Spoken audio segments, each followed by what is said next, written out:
नमस्कार साथियों। आवाज लोकतंत्र चैनल में आप सभी लोगों का स्वागत है। 24 तारीख को हम लोगों ने एक खबर चैनल के माध्यम से सब जनता के सामने प्रस्तुत किया था कि नागपुर शहर के अंदर दिल्ली क्राइम ब्रांच और नागपुर क्राइम ब्रांच ने नागपुर सीताबर्डी हनुमान गली में एक छापामार कार्रवाई की मोबाइल दुकानों पे। और वो छापामार कार्रवाई एकाएक की गई, जिसमें से 1 करोड़ 57 लाख के करीब माल जब्त किया गया था। और उस समय योगा योग ऐसा हुआ कि हम लोग भी वहां उपस्थित थे। छापामार कार्रवाई के दौरान जो क्राइम ब्रांच के गजानन गुलाने जी जो निरीक्षक हैं वो वहां मौजूद थे। उनसे हमने जानना चाहा कि जो कार्रवाई हो रही है किस विषय में, इसमें क्या क्या जब्ती किया हुआ है, लेकिन वो किसी प्रकार से कुछ बोलने को तैयार नहीं थे, अपना नाम तक बताने को खाली नहीं थे।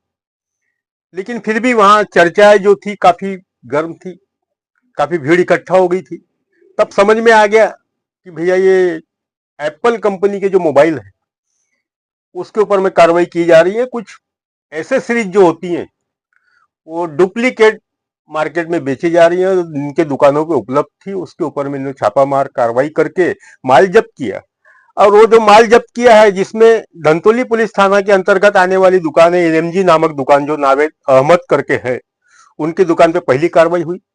सेकंड कार्रवाई हुई राज मोबाइल शॉपी अमित इसरानी करके, उनके यहाँ हुई।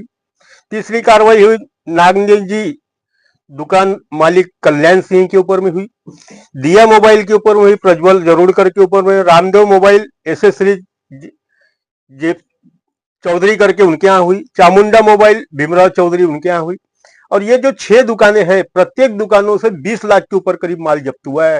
यानी किसी के यहाँ 25 लाख हुआ, किसी के यहाँ 37 लाख हुआ। इस तरीके से 1 करोड़ 57 लाख का माल जब्त हुआ। और वो भी जब्त जो माल था, जैसे इस तरीके से आप देख रहे हैं एसेसरीज है। अब इसमें एप्पल कंपनी की ही दोनों एसेसरीज है, जिसको बोलते हैं हम चार्जर। अब इसमें ये जज करना कठिन है कि इसमें ओरिजिनल कौन सा है, नकली कौन सा है। कस्टमर का जब क्या बोलते हैं चार्जर खराब हो जाता है या कोई चीज खराब हो जाती है, मोबाइल से संबंधित चीज है, तो एकाएक सडनली दुकान में जाता है, वो उसको कीमत पूछता है। दुकानदार उसको बताता है भैया 2000 रुपए, इसकी कीमत 2000 रुपए है, 1900 रुपए है। वो भाव ताव करता है। तो ये ओरिजिनल जो है ये 1900 का है, ये बोगस है, ये डुप्लीकेट है। इसकी मार्केट वैल्यू 250 से 300 रुपए, लेकिन उसको 1000 1200 रुपए में ये डुप्लीकेट चिपका दिया जाता है, जो कि ये फ्रॉड है, बोगस है। और इसकी शिकायत दिल्ली में की हुई थी। जो मृणाल अग्रवाल करके हैं, जो एप्पल कंपनी के कानूनी सलाहकार हैं, जिनके जानकारी में सारी चीजें आई हुई थी कि इस तरीके से हमारे प्रोडक्ट बाजार में डुप्लीकेट बेचे जा रहे हैं और हमारे जो ओरिजिनल प्रोडक्ट है वो जस के तस धरे शाही पड़े हुए हैं, यानी उसकी कोई बिक्री नहीं हो रही है। तो वो बड़े सोच में पड़े कि इतने पैमाने पे हम लोगों ने ये माल बनाया, लेकिन ये माल बिक नहीं रहा है, और बाजार में एप्पल कंपनी के चार्जर बिक रहे हैं। तो वो चार्जर है कौन से? उनको जब पता चला कि नागपुर में इसकी बहुत ज्यादा बिक्री है, उन्होंने प्लानिंग किया, नागपुर क्राइम ब्रांच को विश्वास में लिया और उनकी सारी टीम एकाएक सडनली आकर के यहाँ धराशायी हुई और उनने रेट मारना बड़ा स्टार्ट किया। मुश्किल से 1 घंटे के अंदर उनने 1.5 करोड़ का माल जब्त किया। लेकिन ये जानकारी हवा की तरह फैल गई, क्योंकि हम लोग भी वहां मौजूद थे, बाकी भी सारी पब्लिक जमा हो गई थी। अधिकांश लोगों ने तो ये कार्रवाई हो रही करके दुकानों का शटर गिराया, ताला लगाया, लापता हो गए। उसके बाद में ये 24 तारीख की घटना है, 25 तारीख को क्रिसमस था, उसका फायदा छुट्टी है करके अधिकांश दुकानों में जहां ये माल पड़े हुए थे वो दुकानों ने शटर बंद कर दिया। और रात में अधिकांश लोगों ने, जानकार सूत्रों से ज्ञात हो रहा है कि अधिकांश माल रात में लोगों ने गायब कर दिया। फिर भी अभी चर्चा ये है कि ये तो पहली कार्रवाई है, अभी दूसरी बार भी कार्रवाई हो सकती है, अनेक दुकानों के ऊपर गाज गिर सकती है। लेकिन समझ के बाहर ये समझ में नहीं आया कि ये जो प्रोडक्ट है जहां से भी आ रहा है, चाहे दिल्ली से आ रहा है या जहां से भी आ रहा है, इस जो माल खरीदा है एक दुकान से, अगर 20-25 लाख रुपए के तकरीबन अगर ये चार्जर मिलते हैं, एसेसरीज मिलती है, तो ये समझ लो कि वो करोड़ों का माल खरीद रहा है। तो इसके ऊपर में क्या उसने जीएसटी पेड किया है? तो जीएसटी पेड अगर किया है तो कौन से बिल पे किया है? एप्पल के चार्जर के नाम पे किया है, एसेसरीज के नाम पे किया है? तो क्या उसकी भी जांच होगी कि वो किस आधार के ऊपर, या जीएसटी की चोरी किया है? कहीं ना कहीं तो कुछ तो गड़बड़ है।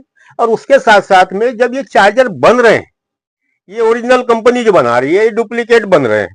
ठीक है, आज एक आदमी आपके पास में आरोपी बन गया, एक दुकानदार बन गया, लेकिन इसका जो कंपनी मालिक है, आज तो कंपनी मालिक खुलेआम है, उसके ऊपर में किसी प्रकार की कोई कार्रवाई नहीं हुई। जो कि इसके तह तक के जाना जरूरी है कि ये दिल्ली में बन रहा है, कहां बन रहा है, इसका कंपनी का मालिक है कौन। जो 1,57,00,000 4 दुकानों 5-6 दुकानों में से माल जब्त होता है, तो ये समझ लो कि नागपुर के अंदर में ऐसे हजारों दुकानें होंगी मोबाइल एसेसरीज की, यानी कई अरबों खरबों रुपए का माल यहाँ पे पड़ा हुआ है, जिससे राजस्व की भी चोरी हो रही है, जीएसटी की चोरी हो रही है, सारी चीजें हो रही है और बड़े से बड़े अपराधों को अंजाम दिया जा रहा है। बाकी अपराध बढ़ाने के लिए इस तरीके से डुप्लीकेट चीजों बेचने को बढ़ावा मिल रहा है। शासन प्रशासन ने इसके ऊपर में सख्ती से पेश आना चाहिए और जनता के जो पैसों का लूट हो रहा है कि असली सामान के बजाय उनको डुप्लीकेट सामान दिया जा रहा है, उस पर रोक लगनी ही चाहिए। ये अपेक्षा नागपुर वासियों ने मुख्यमंत्री क्या बोलते देवेंद्र फडणवीस साहब से भी अपेक्षा की है, गृह मंत्री होने के नाते उनसे अपेक्षा की जा रही है और पुलिस से भी अपेक्षा कर रहे हैं कि इसके ऊपर उन्हें कठोर कार्रवाई करनी चाहिए। इनको जमानत तक के नहीं होने चाहिए, ऐसे जो डुप्लीकेट सामान बेच रहे हैं और जनता को ठग रहे हैं। धन्यवाद साथियों।